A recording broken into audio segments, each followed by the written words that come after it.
E hoje, meus queridos, nós temos a grata satisfação da palestra do nosso querido amigo e irmão Tato. Obrigado, viu? Obrigado. Olá, pessoal, boa noite a todos. Tudo bem? Que bom vocês aqui. Feliz ano novo a todos, tá bom? Que gostoso estarmos de volta, com toda a energia, com a casa cada vez mais cheia, voltando à vida normal, como nos diz a lei de sociedade. Que bacana estarmos aqui para estudar um pouco mais do Evangelho do nosso Mestre Jesus. E eu fico feliz em especial de rever dois grandes amigos, o Fabiano e a Priscila e a Elô, que vêm de longe. Eles moram lá no Paraíba, não é isso mesmo? Como a primeira palestra, pessoal, do ano que faço nessa casa, a primeira quarta-feira, tenho sido honrado em estar aqui com vocês. Trouxe um tema que para mim é muito valioso, muito bonito, uma palestra que eu nunca falei em nenhum lugar, montando, linkando os fatos, Evangelho segundo o Espiritismo, um trecho de Jesus, e que vamos talvez tirar proveito muito grande dela, se soubermos aplicar em nossas vidas. Eu acho que aqui todos devem ter experimentado o que ela vai dizer, o que ela vai nos trazer, tá bem? Enquanto isso, Pedro estava sentado no pátio. Aproximou-se dele uma das servas, dizendo: tu também estavas com o Galileu. Sim, tu também estavas com ele, com Jesus de Nazaré. Mas Pedro negou publicamente Jesus, nestes termos: não sei o que estás dizendo, mulher. Não sei do que estás falando. Dirigia-se ele então para a porta, a fim de sair, quando outra criada o viu e disse aos que lá estavam: este homem também estava lá com ele. Sim, este homem também andava com Jesus de Nazaré. Pedro então, pela segunda vez, negou com um juramento. Quando a gente jura muito por uma coisa, pode saber que não é verdade. Jesus disse: se sim, diga que sim. Se não, diga que não. O que vem além disso procede do maligno. Eu juro por Deus, não jure nem por um fio do vosso cabelo, pois não é capaz de pintar de branco ou de preto um só fio da sua cabeça. Quem, por mais ansioso que esteja, é capaz de aumentar 1 centímetro que seja a vossa estatura. Portanto, não jure nem por você mesmo, muito menos por Deus. Jurar por Deus é como se você colocasse Deus então numa aposta. All in, Deus, tudo. Eu venço, é verdade. Não precisa fazer isso. Se você encontrar uma pessoa que está jurando demais, pode tomar cuidado. A verdade não precisa de escândalos. Ela diz sim, se sim, não, se não. E depois, com o tempo, tudo que não é verdade não se sustenta por si só, sobrevivendo somente a verdade. Então Pedro diz, pela segunda vez, negando com um juramento: eu não conheço este homem. Pouco depois, os que ali estavam aproximaram-se de Pedro e disseram: sim, tu és um deles. Teu modo de falar te denuncia. Teu modo de falar nos dá a conhecê-lo. Tá vendo como não dá para fugir, pessoal? Não adianta. Na época de Simão Pedro não tinha celular. Hoje tudo é filmado. Se você ficou sabendo, alguém contou para você, você ficou sabendo lá do incêndio que teve no Confiança? Você lembra uma vez que pegou fogo no Confiança? Se você for no YouTube, incêndio no Confiança, você pega vários ângulos do incêndio. Alguém estava passando e filmou. Hoje em dia, então, o que eu quero dizer, não tem como negar que não foi você que bateu o carro, que atropelou a criança e não ajudou. Esquece essa ideia. Graças a Deus, nós estamos cada vez mais vendo que não tem como esconder, para nem tentar se esconder.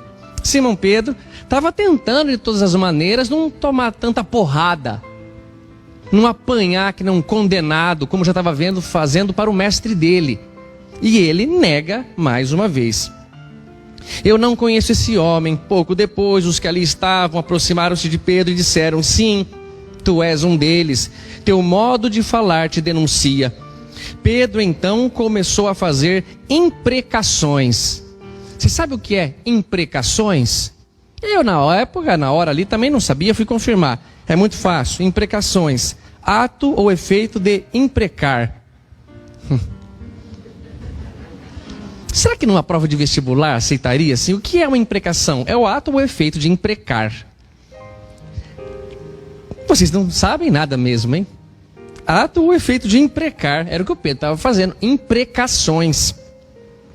Ou, vamos continuar. Explicação 2. Desejo expresso de que algo de mal aconteça a um ser ou a alguma coisa.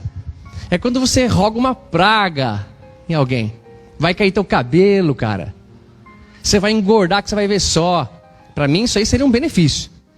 Se me rogarem essa praga eu vou agradecer. Mas é quando então você vocifera, você fala uma imprecação.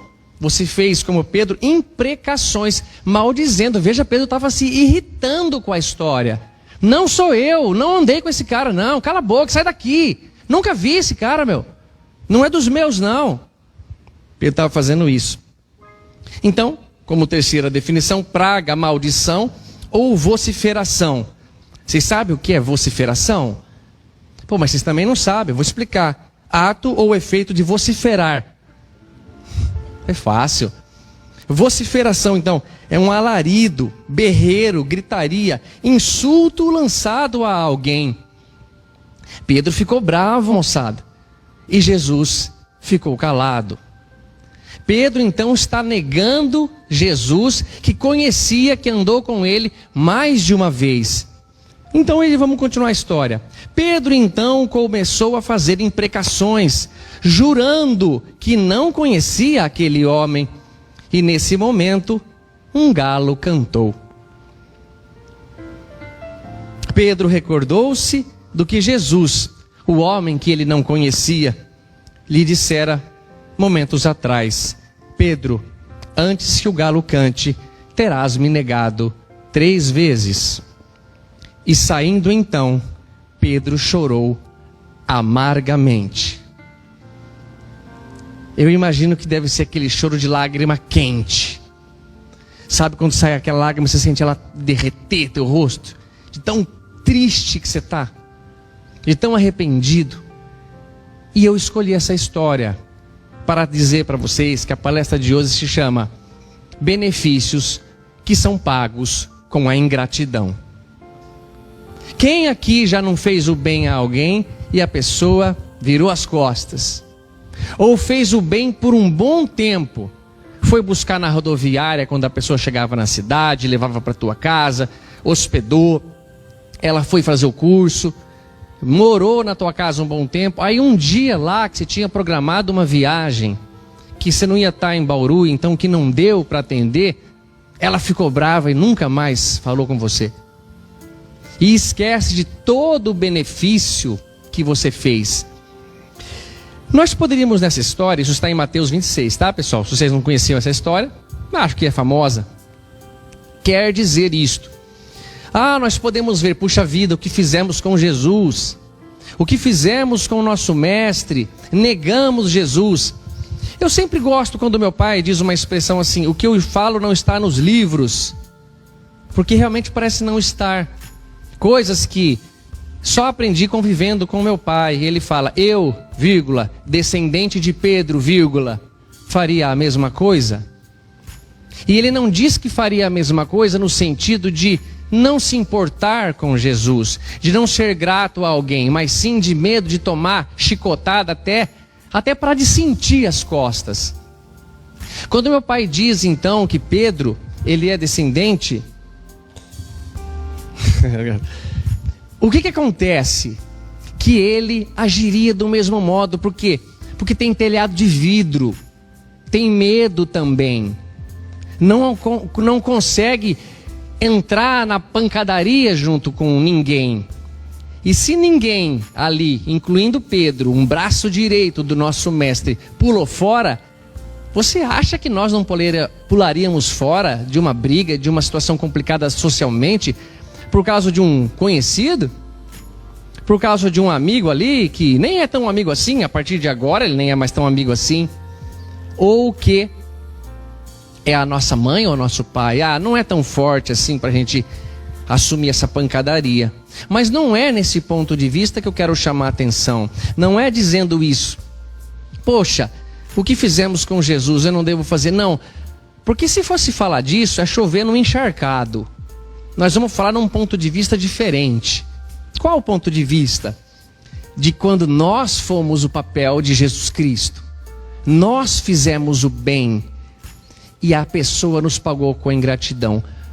Qual é a resposta certa para essa situação?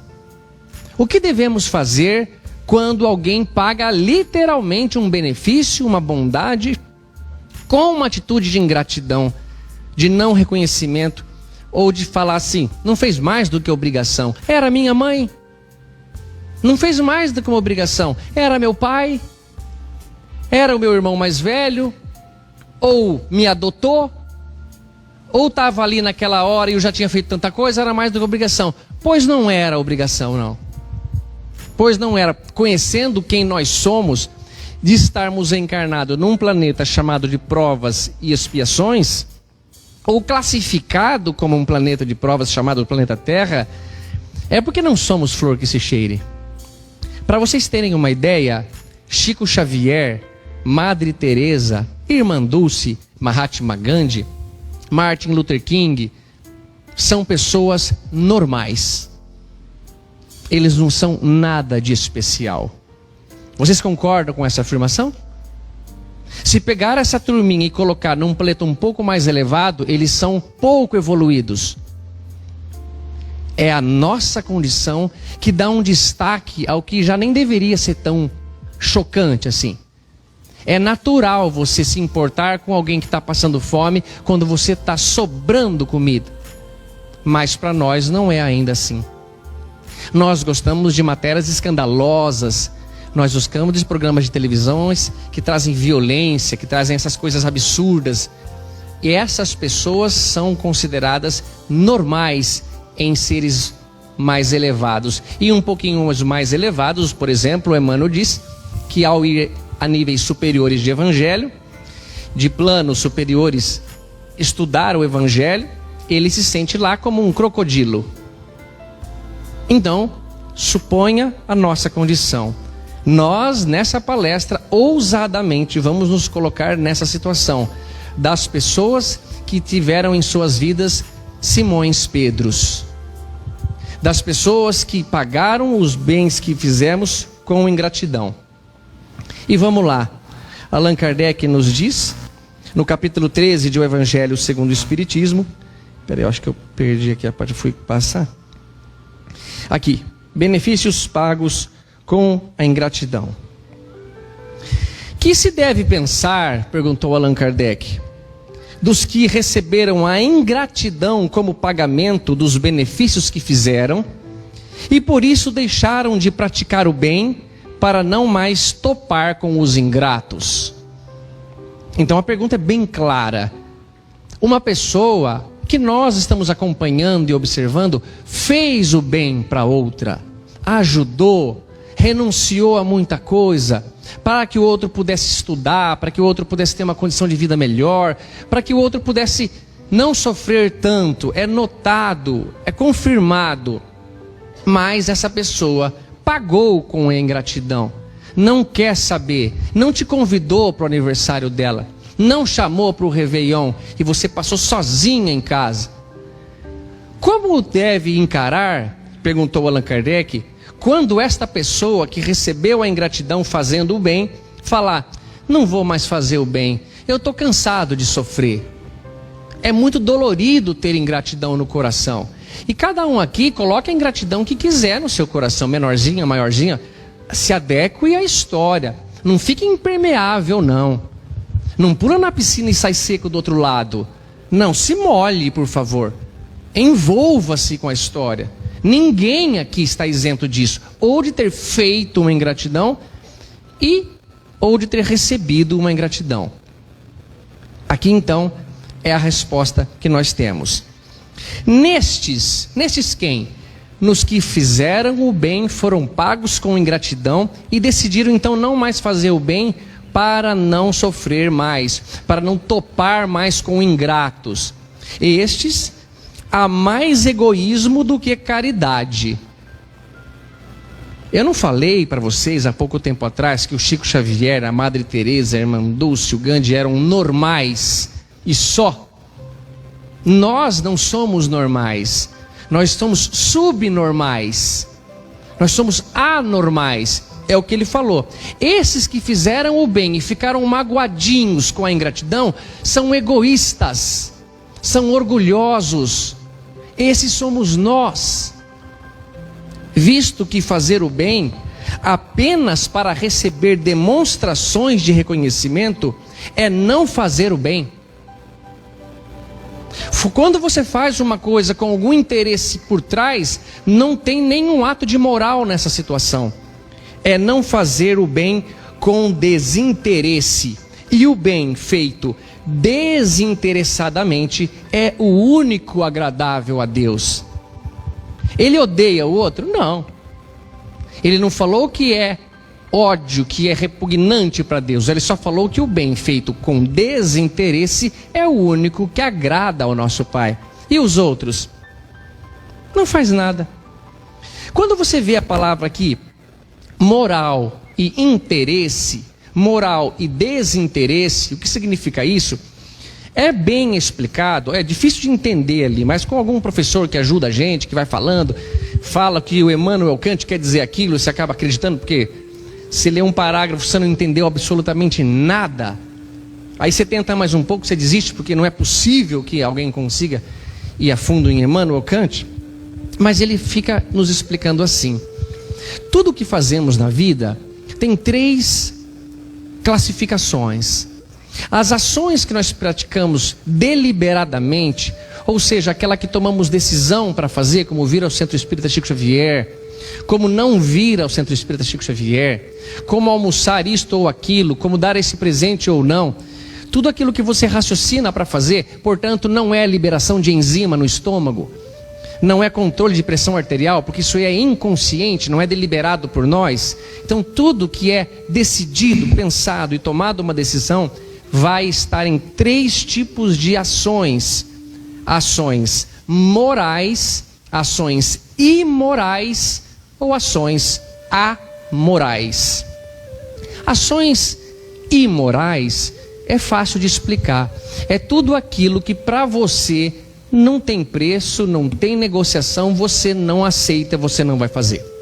Um exemplo que eu sempre gosto de usar e acho que é válido é assim: alguém daqui seria capaz de assassinar uma criança? Ou vocês pensam, depende do que eu ganhar. Se alguém pensa, depende de quanto eu vou ganhar, do que vou ganhar, que vantagem vou ter, para você essa atitude não é imoral.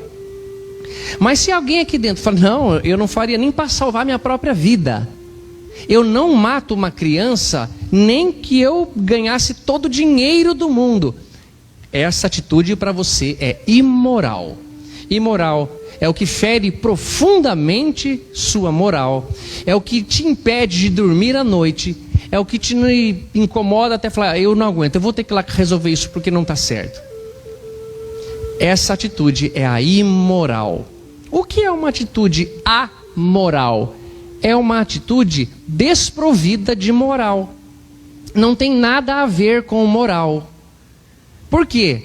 Porque quando você faz uma coisa e você espera algo em troca, você está fazendo aquela atitude boa para receber uma outra boa.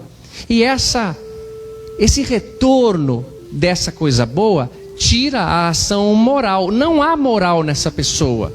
Mas é imoral? Não, é amoral. Não há moral. Você vir a um centro espírita para dar um passe esperando que aconteça alguma coisa para o seu benefício é uma atitude amoral. Mas quando você faz o bem como Jesus fazia, sem esperar retorno, por isso nos perdoou com tanta facilidade, não teve decepção por parte de Jesus. Alguém consegue conceber, ao ler o Evangelho, depois de tanta inteligência, tanta bondade e superioridade de Jesus, imaginar que ele foi pego de surpresa quando foi entregue, quando foi crucificado? Pois ele não acabou de falar antes de acontecer que Simão Pedro iria negá-lo 3 vezes, antes de o galo cantar? Pois ele não falou que um entre vós me trairá? E Judas pergunta: seria eu, Senhor? E ele diz: sim. Ele sabia o que estava acontecendo. Então, não há nenhuma surpresa em Jesus imaginar: puxa, vim aqui por eles, fiz por eles, olha como eles me pagam. Se fosse assim, estaria incoerente dar o perdão como ele deu. Pai, perdoa, eles não sabem o que fazem, está tudo certo. E que fique bem claro que Jesus não estava aconselhando Deus de nada aqui. Porque Jesus não tem sabedoria superior à de Deus. A sabedoria de Jesus é ainda relativa e sempre será absoluta só do nosso Pai. Então ele percebe que estava tudo certo do jeito que está. E ele reconhece: as atitudes que eu vim fazer aqui não era para ser consagrado. Não era no futuro, daqui 2000 anos, eles vão estar falando de mim da maneira como eu mereço. Não, ele está querendo que nós melhoremos. Ele não passa pelas aflições que passamos. Ele quer que nós não passemos mais. Pelo menos em 2022. Ele espera que a nossa vida agora seja menos dolorida, com menos preocupações, com menos medos inúteis que nos paralisam. Então ele percebe muito claramente, ele deixa muito claro para nós essa situação. Que o bem feito desinteressadamente é o único bem que é agradável a Deus. É a única maneira de agir que agrada a nosso Pai. Só que, pessoal, vocês lembram que Jesus falou uma coisa assim? Quando fizerdes o bem, quando der com a mão direita, a esquerda nem é bom ficar sabendo. Quando você fizer uma coisa boa, não toca a trombeta não, ou seja, não fica anunciando. Deixa para lá, deixa quieto. Porque quem interessa ver, vai estar vendo. E se você fizer querendo que os homens vejam, você então conseguiu o que queria, já ganhou sua recompensa. Qual era o seu objetivo em fazer esse trabalho? Era mostrar o quanto você é bondoso, quanto que o seu negócio, que o seu banco deve ser investido, porque você é uma pessoa que ajuda na comunidade. Bom, se você queria isso, teve a sua recompensa aqui na terra e acabou. Mas, diz Jesus, quando você fizer o bem, não espera a recompensa da terra. Ele sabe que nós não gostamos de fazer coisas sem receber nada em troca. Então ele tenta dar o próximo passo. Então quando vocês fizerem o bem, espera uma recompensa do céu. Essa virá. Mas se ela virá, é que vocês não podem esperar da terra. Porque se espera da terra, recebe da terra, não recebe do céu. É diferente. Mas quando fizeres do bem, esquece. Que bacana quando alguém nos lembra uma atitude boa que fizemos e a gente nem lembrava mais. Maravilha, pode ficar tranquilo. Está anotado lá na caderneta de Deus, Ele vai te recompensar. Vocês já leram o primeiro livro da série André Luiz, Nosso Lar. Vocês se lembram que tinha lá uma mulher que orava pelo André Luiz, porque o André Luiz ajudava essa mulher no fim do expediente, dava umas receitas de graça, atendia a ela sem cobrar nada. Vocês lembram? Lembra? Vocês lembram quando o ministro Clarencio estava lá dando uma dura no André? Porque ele foi pedir uma sala para ser médico lá no Nosso Lar. E o ministro Clarencio fala assim: André, você acha que você conhece botânica conhecendo superficialmente as cascas secas de uma árvore? Você se compara, André, a Henrique de Luna, o nosso médico aqui que te atendeu, que falou: poxa, que pena que você veio por suicídio, André. Não vim por suicídio, veio sim. O André nem sabia que você prejudicar o seu corpo inconsequentemente é uma forma de suicídio inconsciente. Mas então ele diz: André, o que você quer é uma sala com teu nome. O que você quer é ter uma postura, um status aqui no Nosso Lar de médico. Você não conseguiu se desvincular ainda dessa ideia. E tem uma definição de status que faz tempo que eu não dou, é muito bacana. Status é quando você compra o que você não precisa com o dinheiro que você não tem, para mostrar para alguém que você não gosta a pessoa que você não é. Não é perfeito, meu? Status é quando você compra alguma coisa que você não precisa com um dinheiro que você não tem, para mostrar para alguém que você não gosta a pessoa que você não é. Por quê? Porque se você, por exemplo, tem um sócio e aí a esposa do sócio ganha do sócio um carro maravilhoso, Ah, sua esposa também quer o carro, né? Ou não precisa ser as meninas, pode ser os caras, tanto faz. É espírito encarnado, dá no mesmo. Você viu o carro dela? Oh, mas o nosso carro tá tão bom, dá para viajar, tem ar-condicionado, tem direção hidráulica, tem tudo. É, mas não é daquela marca. Então você não tem o dinheiro. Então você vai lá e pega o dinheiro que você não tem para comprar um negócio que você não precisa, para mostrar para quem você não gosta a posição, o status, a situação que você não é, pessoa que você não é. Eu tive adoentado há alguns dias atrás, quando fiz até o nosso teatro aqui, vocês perceberam que eu estava super magro, agora já estou normal. Eu sempre tenho a esperança que essa risada não vem. Eu sempre desconfio. Mas aí, eu estava lá acamado naquela situação, foram lá 2 grandes amigos, o Ivair e a Cris. E eu não me importei do meu cabelo estar do jeito que estava. Aquele cabelo que faz uns 3 dias que não toma banho. Eu estava tomando banho, só não lavava a cabeça. Por quê? Porque eu gosto deles. Se eu quisesse manter uma postura falsa perante eles, aí sim eu deveria falar, não vem não, ou ter que me arrumar, ou fingir. Ou então, ainda mais, quando a minha mãe ia lá me ajudar, meu pai, eu não estava nem um pouco preocupado se eles iam me achar com aparência de acabado. Por quê? Porque eu amo os meus pais.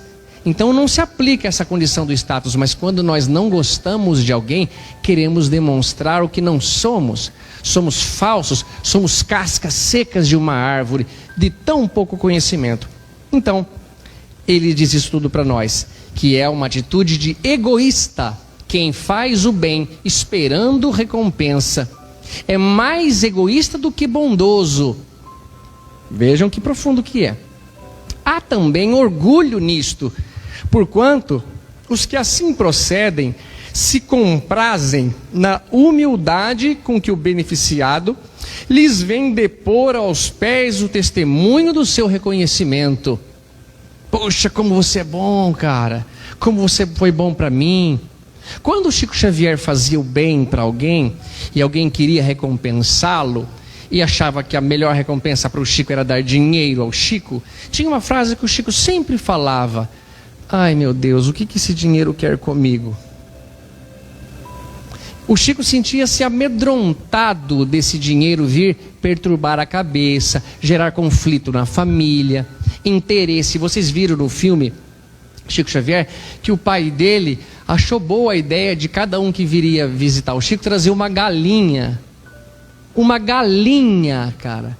Aí ele falou: ô Chico, ô filho, se cada um que vier te visitar trouxer uma galinha, nós vamos enricar. Nossa, cara, esse cara era pai do Chico Xavier? Era pai do Chico. E ficou imaginando assim, então, que a mediunidade, a bondade do Chico deveria se converter em lucro financeiro. Eu estou falando deles por quê? Porque falar de nós é a raia miúda. Mas falar pelo menos dessa família aí do Chico, tá certo. Então, se você faz isso para esperar o reconhecimento daquele humilhado que veio aos teus pés se engrandecer, é uma atitude de orgulho. Aquele que procura na terra, diz Allan Kardec, aliás não é o Allan Kardec, é um espírito guia protetor, respondendo a pergunta do Kardec, aquele que procura na terra recompensa ao bem que pratica, não a receberá no céu. Não vai dar para a gente alegar ignorância, não vai dar. Por quê? Vamos repetir essa frase: aquele que procura na terra recompensa ao bem que pratica, não a receberá no céu. Deus, entretanto, terá em apreço aquele que não a busca no mundo. Quando fizeres uma coisa, não conta para ninguém. Não precisa fazer isso. Você está desperdiçando o castelo que estava construindo. Você está jogando veneno na comida que está fazendo. Você está destruindo, aguando o remédio para as tuas feridas. Quando fizer uma coisa boa, faça como se fosse você virou um copo d'água. Não se importe. É difícil, pessoal, porque quando eu vou entregar uma cesta de doações, alguma coisa, eu sinto melhor quando tem mais gente lá e me reconhecem. Ah, olha lá o Tato Sávio, não é?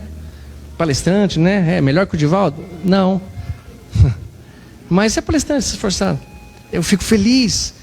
Ah, que pena, né, cara? Que pena, meu. Mas tá bom. É melhor fazer atitudes amorais do que atitudes imorais. Opa, deixa eu continuar lendo aqui. Então ele diz isso para nós. Deus terá apreço quem não busca isto no mundo. Deveis sempre ajudar os fracos, aconselhando. Embora saibais de antemão que os a que fizerdes o bem não vão lhe agradecer.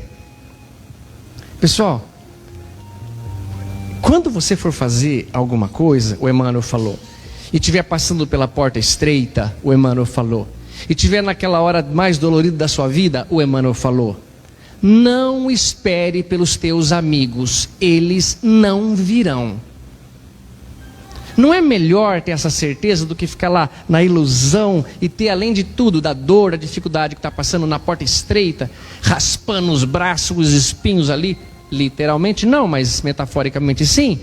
Você vai sozinho, não espera pelos teus amigos, eles não virão. Não adianta esperar, é bobagem. Então ele fala, quando você, e que deve ajudar os fracos, deve saber de antemão que o bem que fizerdes a eles, eles não lhe agradecerão. Ficais certos de que se aquele a quem prestais um serviço, o esquece. Olha que legal, não é que esquece por ter amnésia, senão quem tem amnésia, quem tem o Alzheimer, é o mais caridoso de todos, né? Não. O não esquecer, o esquecer quer dizer não ficar lembrando. Se algum dia o bem que eu fiz a alguém, a pessoa fala, você lembra aquele dia que você trouxe o negócio para mim? Ah, sim, lembro, o que tem? Eu não estava lembrando, eu só lembrei porque ele está na minha cabeça. A pessoa está me estimulando a memória. Mas eu não fico lembrando, eu não chego para ela com um ar de superioridade. Eu não vou usar esse argumento na manga assim, qualquer coisa que ele me falar, eu jogo isso na cara dele. Porque você está desperdiçando o bem que você está fazendo. Está jogando fora, está tentando receber a recompensa na terra, que é volátil, perecível, fugaz. Beleza? Olha que bonito que ele vai dizer, ficais certos de que se aquele a quem prestais um serviço o esquece, Deus o levará mais em conta do que se com a sua gratidão o beneficiado lhe houvesse pago.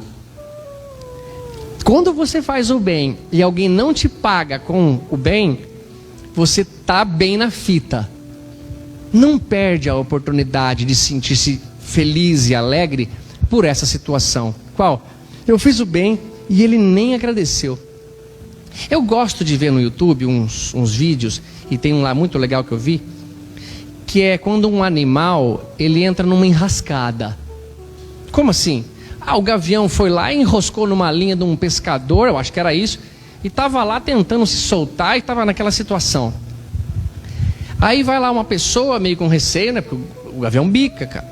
E aí ele vai lá e começa a perceber, e o gaviãozinho começa a sentir que parece que o cara é do bem, não vai fazer nada para ele, tá apavorado, tenta se escapar.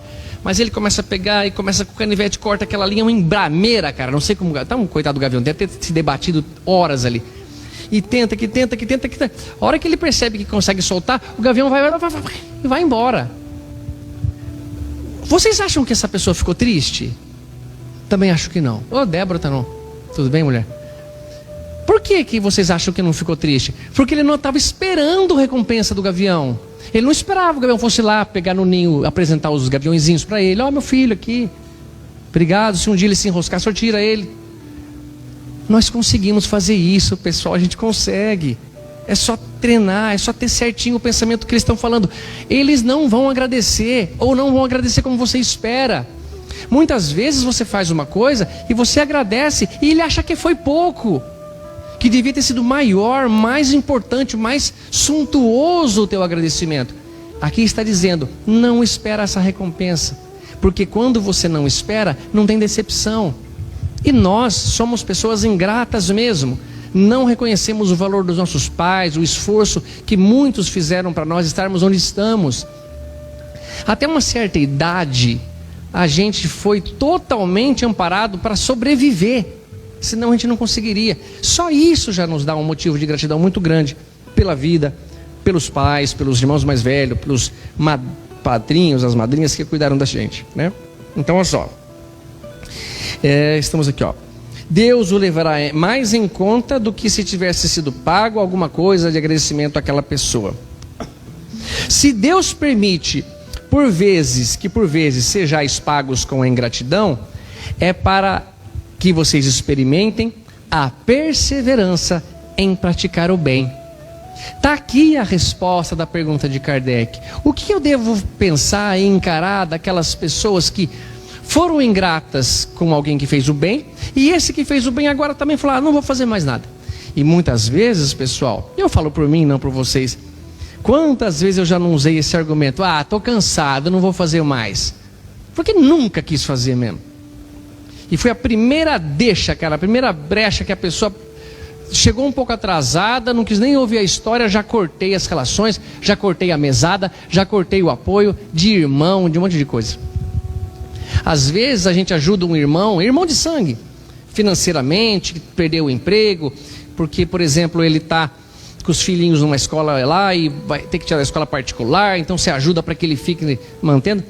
Mas daí num dia ele compra um presente mais caro um pouco e dá para a namorada dele. E você fala, estou pagando para você ficar comprando presente para os outros? Ou se ele fuma, você que é fumante, vai gastando dinheiro em vez de me pagar, em vez de... você estava doido para acontecer isso. Estava louco para arrumar uma briga. Vocês já viram, quase sempre é homem que faz isso. Que quer sair de casa para fazer o que não deve ser feito na rua. A esposa amorosa prepara uma janta, ele acha que está sem sal, briga com ela, inventa uma merda e vai embora, cara. E só volta às 5 horas da manhã. Puxa vida, cara. Eu não sei o que acontece com esse tipo de pessoas que fazem isso. Se não quiser mais ficar casado, fala, não quero mais ficar. Quero viver como solteiro. Mas não vai criar uma desarmonia em casa, a criança acorda com o grito do pai, aquela choradeira e vai embora. Não façam isso. Tá bom?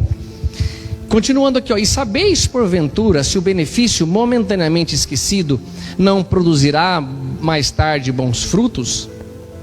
Será que essas pessoas que saem no meio da palestra está sendo muito chato para elas assim? A pessoa está falando, cara, eu não estou aguentando ouvir isso.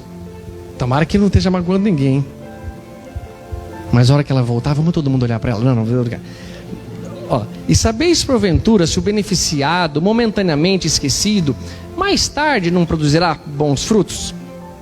E fez uma pergunta. Tende a certeza de que ao contrário é uma semente que com o tempo germinará.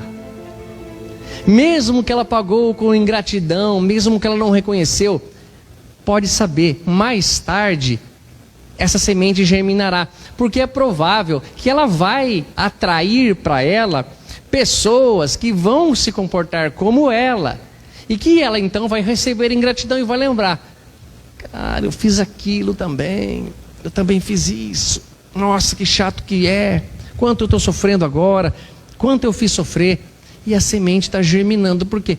Porque talvez assim ele não faça mais, ele não quer mais sofrer, e por isso não faz mais. Então olha que bonita essa pergunta.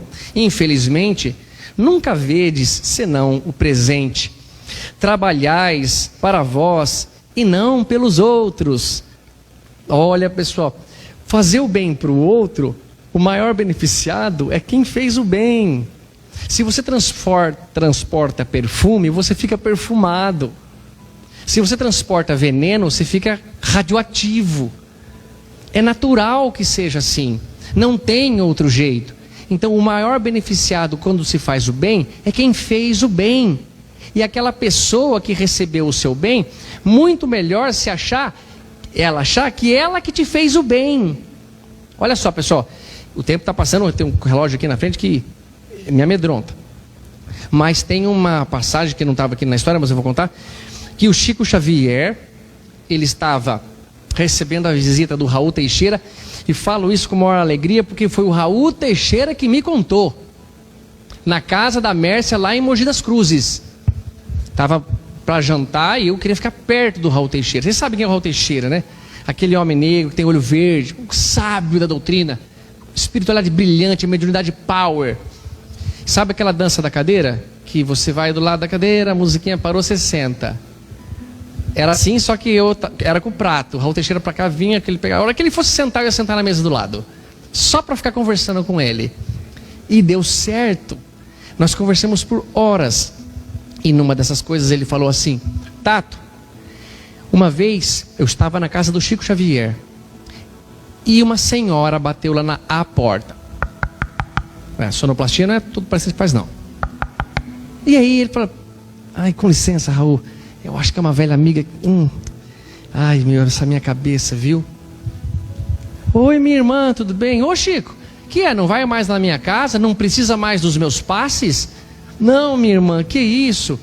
Eu sou um eterno necessitado dos teus passes, da tua bênção.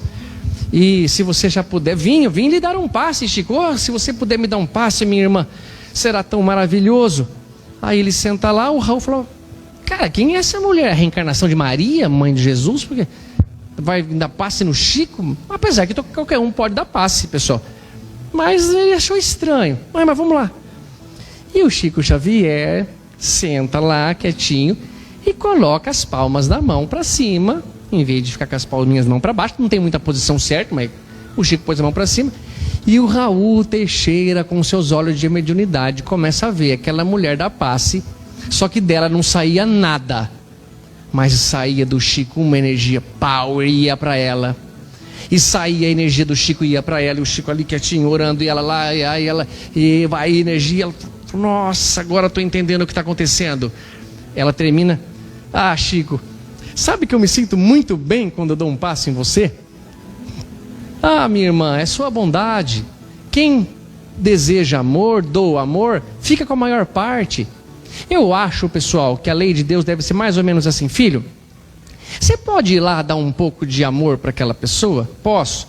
Então é o seguinte, a regra é assim: você vai levar 100% do amor e você só consegue dar 10%. Mas e se eu quiser dar mais? Não tem jeito, a lei minha é assim. E os outros 90% vai ficar para você. É assim? Deve ser mais ou menos assim. E o Chico lá então recebe, a mulher recebe a gratidão, a dádiva do passe. E fala: Chico, eu volto, e se você não vier em casa, eu venho aqui para te dar o passe. Ah, minha irmã, faça isso, por favor. O Chico que estava fazendo a bondade para ela, a caridade, e ela que estava achando. Essa, segundo o Evangelho, segundo o Espiritismo, é a verdadeira caridade. É quando você... Opa, o Pablo tá ali, cara. Que legal, amigão. Bom te ver. E aí, então, vocês tentem fazer isso. É difícil, cara, até conseguir uma circunstância, uma situação. Mas agradeça a Deus a oportunidade de ser pago com ingratidão. Porque você fala: agora pode ser que Deus está tendo um carinho maior. E não é assim entre nós? Quando você tem lá 2 filhos, 10 filhos, 5 filhos, e percebe que um está sendo um pouco deixado de lado, que um deles está sendo talvez passado para trás pelos outros irmãos, como José, que foi vendido no Egito, vocês não percebem, ou vocês não sentem no coração a necessidade, o desejo de interferir? Não, peraí, o que está acontecendo? Não, é a vez do seu irmão agora.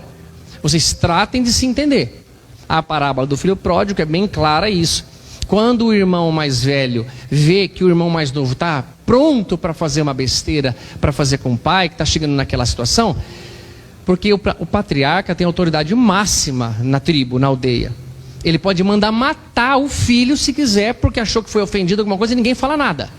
Autoridade máxima do patriarca. Mas quando é o patriarca que está envolvido com um dos filhos, é o mais velho que deve interferir para reconciliar. Pai, o que está acontecendo? Espera um pouquinho, eu sou o juiz aqui. E o irmão mais velho devia ter feito isso, mas não fez. Ele deixou quieto. Eu vou me aproveitar da situação, porque meu irmão indo embora, fico com toda a parte da herança do meu pai. E é o que eu quero. Eu quero a parte maior. Eu quero mais para mim, nada para ele. Eu não quero repartir no meio. Eu quero que ele não tenha e que eu tenha. E esse cara, esse filho mais velho, também é repreendido. A epígrafe, ou seja, o título que foi dado das nossas Bíblias, não tinha nas anotações do povo judeu. Se você pegar o texto do povo judeu, não tem um espaço, porque era muito caro o papel, difícil de fazer, ou era pergaminho, ou era papiro, os dois complicadíssimos de se obter. Depois tinha que fazer a tinta, e se errasse não tem liquid paper, não tem como apagar. Então era tudo um atrás do outro. Então não tinha parágrafo, pula, põe um título. Então, a parábola do filho pródigo é mal colocada para muitos estudiosos, inclusive o Haroldo Dutra Dias. Ele fala que deveria ser a parábola dos 2 filhos perdidos, ou a parábola dos 2 filhos equivocados, porque ali tem um entrevero entre irmãos, que como somos nós, Deus representado no patriarca, tentando reconciliar. Foi embora, filho, mas pode voltar, papai está aqui. Não quer entrar para a festa, mas é justo, teu irmão voltou, cara. Põe aí. Ah, mas o senhor nunca me deu. Não tem como te dar o que é seu, moleque. É seu. Como que eu vou te dar o que é seu? Se não fosse seu, eu te daria, mas já é seu, está usufruindo de tudo. Isso que eles chamam a atenção para nós. Então, onde que eu parei aqui? Aqui, ó. Tenho certeza, trabalhando lá. Os beneficiados acabam por abrandar os mais empedernidos corações. Podem ser esquecidos neste mundo, mas quando se desembaraçar de seu envoltório carnal, quando você morrer, o Espírito que os recebeu se lembrará deles, e essa lembrança será o seu castigo. Veja bem, deplorará a sua ingratidão, desejará reparar a falta, pagar a dívida numa outra existência, não raro buscando uma vida de dedicação ao seu benfeitor. Então, a hora que você estiver lá no mundo espiritual, fala: nossa, cara, puta, que mancada, nossa, o que eu vou fazer? É capaz, dizendo aqui no Evangelho segundo o Espiritismo, que você vai pedir aos teus superiores: deixa eu encarnar como alguém que vai ajudar, me monta uma circunstância reencarnatória em que eu possa servi-lo, porque não está certo o que eu fiz, cara. Me ajuda, meu pai, por favor. Isso é natural que se peça quando a ficha cai. Assim, sem o suspeitardes, tereis contribuído para o seu adiantamento moral, e vireis a reconhecer a exatidão dessa máxima: um benefício jamais se perde. Além disso, também por vós mesmos tereis trabalhado, porquanto granjeareis o mérito de haver feito o bem desinteressadamente, e sem que as decepções vos desanimassem. Bacana, pessoal. Moral da história: faz o bem não esperando nada mesmo em troca, nem de Deus. É difícil não esperar de Deus porque você sabe que vem, mas se você sabe que vem, é como assim? Ninguém espera que amanhã o sol vai nascer. Está todo mundo tranquilo, ninguém pede: o sol nasce amanhã.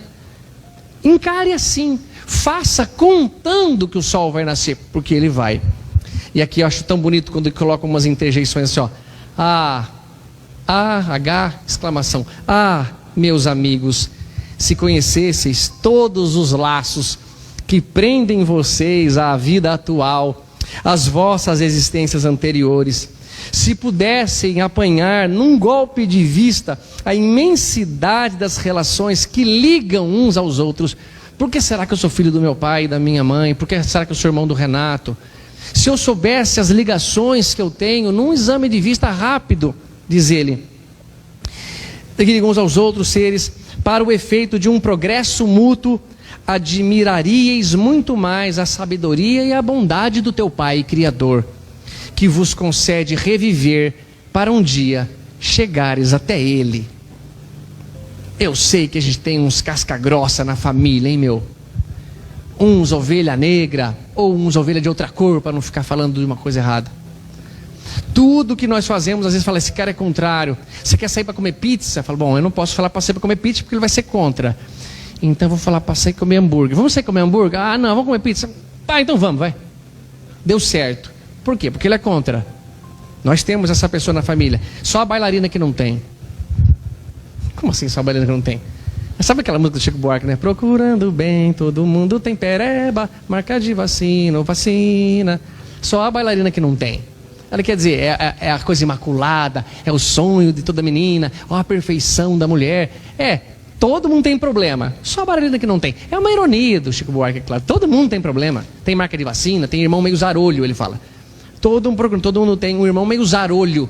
Esse irmão, nós temos o nosso caminho.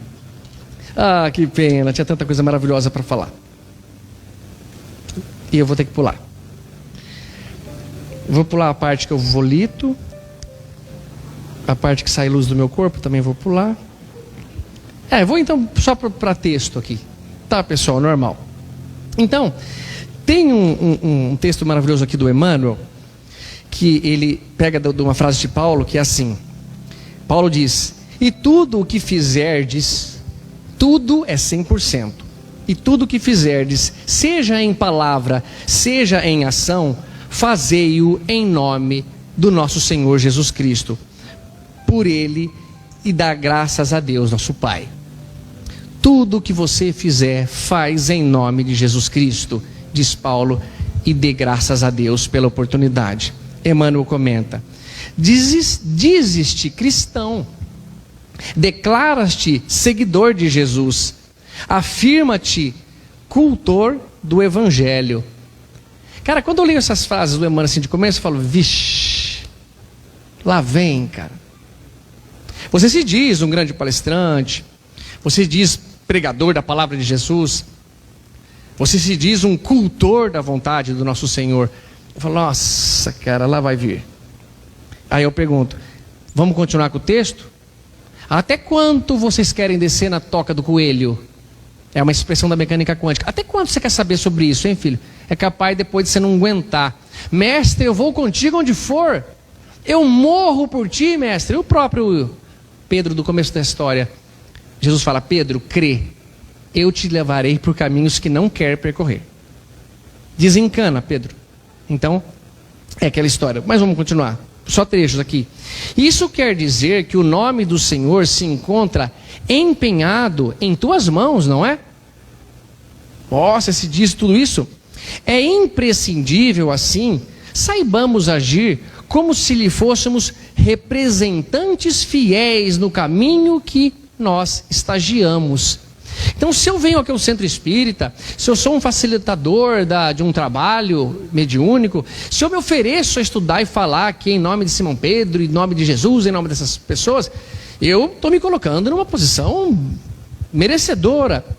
Saiba, então, ele fala que efetivamente a palavra e os atos representam a força da exteriorização dos nossos sentimentos e pensamentos.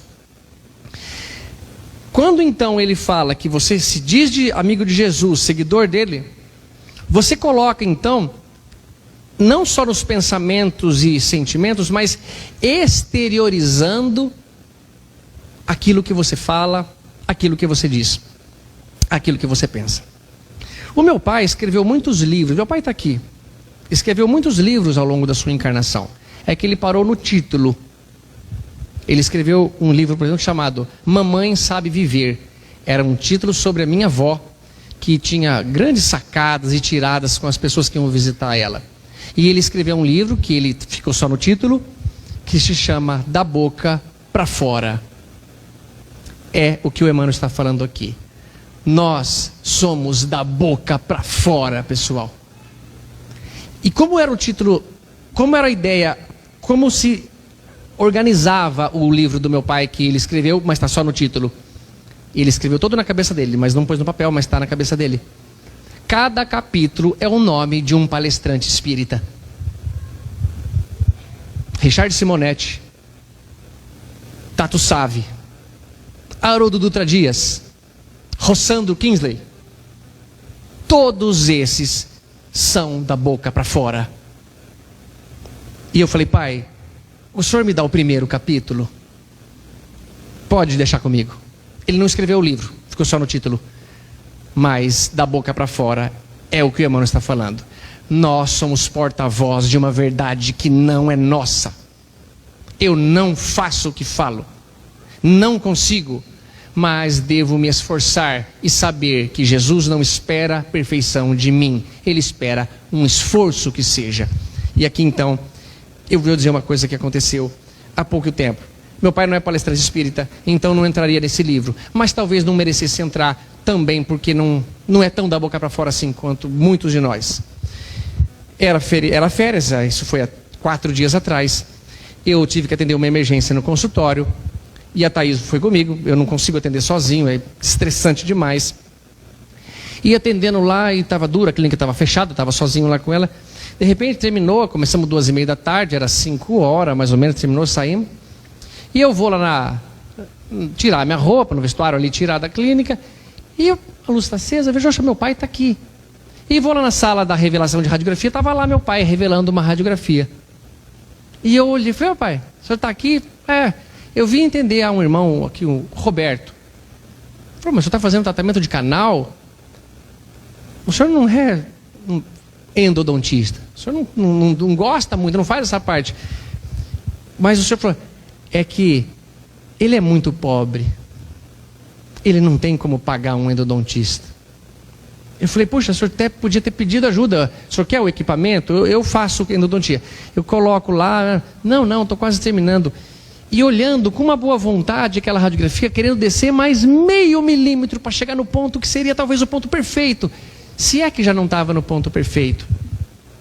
E eu falei, puxa vida, meu. O senhor está atendendo sozinho aí? Estou atendendo sozinho. Aí depois ele olhou e falou assim, mas mesmo que eu não desça esse meio milímetro, isso já vai ter tirado a dor do irmão. Cara, eu tenho 45 anos. Meu pai tem 85. Ele fez aquilo ali sozinho e não cobrou um centavo, pessoal. Pagou para fazer, porque a lima custa, o IRM custa, a anestesia custa, tudo custa, o tempo custa. A vontade de fazer companhia para minha mãe, de brincar com o Rafael, com o Henrique, nossos filhos, nossos sobrinhos. E fez lá. E aqui, pessoal, eu vou falar para o meu pai, presencialmente ele está aí, uma coisa que o Henrique me falou e me deixou muito feliz e honrado. Pai, eu sou honrado de ser seu filho, viu? Diz que a fruta não cai muito longe da árvore. Então eu estou com a corda toda, viu, pai? Eu estou com a moral alta de se eu cair perto do pé do Senhor. Que ligação eu tenho com uma pessoa dessa? Que até hoje me defende. Que me defendeu quando cortaram meu cabelo horrível, um rabo fino, cara, dessa grossura. Eu queria deixar, vocês estão vendo, né? Até não estou nem tendo tempo de cortar o cabelo. Mas eu achava que era bacana. E ele foi lá e me defendeu e me ajudou. Então eu te falo o que o Henrique falou para mim. Eu sou muito feliz, pai, de ser seu filho. Por quê? Porque isso para mim é fazer o que Jesus está falando. Então o Emmanuel continua. Seja onde for e com quem for, busca o lado iluminado das pessoas. Ele tem uma luz, todos nós temos. E esse ato de bondade para esse irmão Roberto, que é pobre, que não poderia pagar mesmo, e que meu pai poderia ter encaminhado para mim, mas ele não quis me incomodar, talvez. Ele fala, busca o lado iluminado das criaturas, mobilizando o amor puro, a fim de que estejas em verdade na companhia do excelso cultivador, purificando a era deste mundo. Não basta declarar a vossa condição de aprendizes do mestre dos mestres. Não basta só falar, eu faço palestra, eu faço tudo. É indispensável estejamos realmente com ele, para com ele colaborar na construção de uma vida melhor. Se vocês querem efetivamente, pessoal, tirar proveito da doutrina espírita, do Centro Espírita Chico Xavier, não vem só ver palestra. Palestra é o momento que não dá para fazer quase nada, a não ser desejar que o palestrante termine no horário. Na palestra vocês escutam, na palestra vocês vibram, mas é na casa de vocês, é na rua que vocês vão honrar Jesus, por louvá-lo nas igrejas, diz Emmanuel, e menoscabá-lo nas ruas é que temos naufragados 1000 vezes. A palavra naufragado não sei muito boa, vou editar o vídeo e põe de novo. Por louvá-lo nas igrejas e menoscabá-lo nas ruas é que temos naufragado. Oh caramba! Naufragado, não é tão fácil. Por louvá-lo nas igrejas e menoscabá-lo nas ruas é que temos naufragado 1000 vezes. Como faz fácil a palavra para mim. E aqui que nós temos que conseguir, pessoal. E vamos terminar, eu juro para vocês. E eu vou dizer uma coisa que foi verdade, até está de prova. Eu comecei a palestra pensando de um jeito, procurando uma história do Chico que desse certo. Vi. E só depois de um certo tempo eu me toquei. Eu acho que estavam soprando para mim, porque tem uma lógica muito profunda nisso. Lindos casos do Chico Xavier, Ramiro Gama, um relógio ao doente, se chama o título. Um confrade presenteou o Chico com um belo relógio de pulso. Aceitou o Chico porque o confrade insistiu muito para ele aceitar. Então andou vários dias com o relógio, para agradar o amigo, admirando-lhe a pontualidade do relógio. Mas um dia, a caminho do serviço, lembrou-se de saber rapidamente como ia Dona Glória, a quem na véspera dera um passe, e para quem Dr. Bezerra receitara, pretérito mais que perfeito, alguns remédios homeopáticos. Quem aqui faz isso, meu? Você já receitou remédio? Você vai na casa da pessoa ver se está bom? Se estiver ruim, ela me fala. Porque paciente é assim, você trata. Se está tudo bem, ele não liga. Se ele liga é porque está ruim. Está doendo, a placa não entrou, não deu certo. Então, o Chico foi lá ver. Então, está melhor, Dona Glória? Tomou certinho os remédios? Um pouco melhor, sim, Chico. Só não tenho tomado os remédios com a pontualidade. Espera só um pouquinho, eu falei que foi o Dr. Bezerra que receitou os remédios, né? Falei, tá. Então, o Dr. Bezerra receitou, o Chico deu para a mulher e passou na casa dela no dia seguinte para visitar. Está melhor, Dona Glória? Sim. Está tomando direitinho os remédios? Um pouco melhor, Chico. Só não tenho tomado os remédios com pontualidade. Porque, como você sabe, sou muito pobre e ainda não pude comprar um relógio. O que vocês acham que o Chico falou? O que fez, vocês já sabem, né? Opa. Por isso não, minha irmã. Está aqui, ó. Corajoso, hein, meu? Que homem corajoso.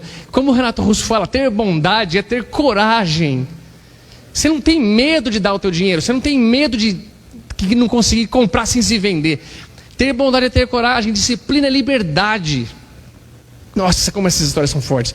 Como esses caras são fera. E aí ele fala, por isso não, minha irmã, está aqui. E tirando do pulso o relógio que ganhara, dissera-lhe sem mais delongas, fique com Deus, Deus te proteja, minha irmã. Como a senhora está como a senhora está precisando do relógio, este relógio deve ser seu. Por que eu acho que tem tudo a ver com a história do começo lá? Porque quando Jesus falou que antes do galo cantar, o Pedro teria feito aquilo, não é que estava sincronizadinho para o galo ele acabar de falar e o galo cantar, como os filmes representam. Ele quer dizer, Pedro, antes de amanhecer, no dia de hoje, você vai ter falhado mais uma vez. Eu pergunto a vocês, quem daqui está precisando de relógio, hein? Quem daqui já não percebeu que a encarnação está acabando? E que eu tenho 45 e meu pai tem 85? E se eu contar 15 anos para ele, eu vou chegar a 100? Não dá para perceber que uma hora ou outra a vida acabará? E aí o galo cantou, porque o relógio é uma representação de tempo, o galo é uma representação de tempo. Filho, você tem até esse horário, aproveita enquanto estás a caminho com o teu irmão, porque depois não dá mais tempo. E aí depois que vocês forem colocados no umbral, em prisão, não saem de lá, sairão, fica tranquilo, mas não sai de lá até pagar o último centavo.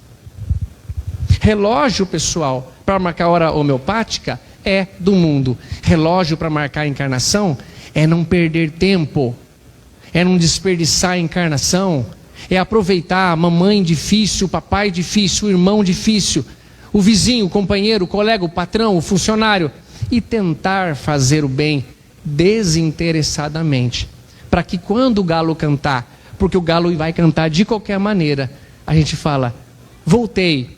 E o que o senhor acha, meu amigo, meu anjo da guarda? Ele fala, eu acho que você voltou muito melhor. Tudo isso, pessoal, representa para nós essa oportunidade. Mais um ano. Por isso, primeira palestra de 2022. Não perde o seu tempo. Não conta a idade. Ah, o doutor Euri está com 85, eu tenho 40, tenho tempo. Quem será desse salão que morre primeiro? Será que é o homem mais velho? Ou será que é a menina mais nova? Quem pode responder essa pergunta com afirmação? Graças a Deus nós não sabemos, mas que sabemos que o tempo que nos é concedido é de sobra o tempo que temos para fazer o que deve ser feito. E o que deve ser feito não está longe, está perto. Na verdade, está dentro. Que o Mestre Jesus nos abençoe.